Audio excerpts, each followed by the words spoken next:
மறைந்த சிவலிங்கம் நீண்ட காலத்திற்கு முன்பு கோபால் என்ற ஒரு ஏழை ஆனால் பக்தி உள்ள விவசாயி ஒரு சிறிய கிராமத்தில் வாழ்ந்தான்.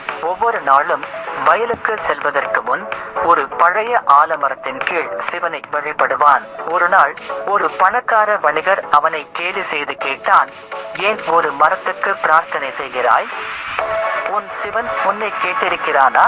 கோபால் சிரித்து, நம்பிக்கை காண்பது பற்றியது அல்ல, நம்புவது பற்றியது என்று பதிலளித்தான். அந்த இரவு சிவன் கோபாலின் கனவில் தோன்றி, நீ வழிபடும் மரத்தின் கீழ் தோண்டிப்பார் என்றார். அடுத்த நாள் கோபால் அதே இடத்தில் தோண்டத் தொடங்கினான். அனைவரும் ஆச்சரியத்துடன் பார்த்து கொண்டிருக்க பிரகாசமான சிவலிங்கம் மண்ணின் அடியில் இருந்து வெளிப்பட்டது.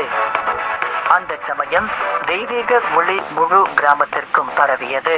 இதை பார்த்த வணிகர் அவமானத்துடன் கோபாலின் பாதத்தில் விழுந்து, மன்னிக்கவும், உண்மையான பக்தியின் சக்தியை இப்போதுதான் புரிந்து கொண்டேன் என்றான். அதற்கு பிறகு கிராம மக்கள் அந்த மறைந்த சிவலிங்கத்தை சுற்றி ஒரு பிரம்மாண்டமான கோயிலை கட்டினார்கள்.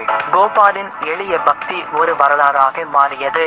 கடவுள் எப்போதும் இருக்கிறார், ஆனால் உண்மையான நம்பிக்கை மட்டுமே அவரை வெளிப்படுத்தும்.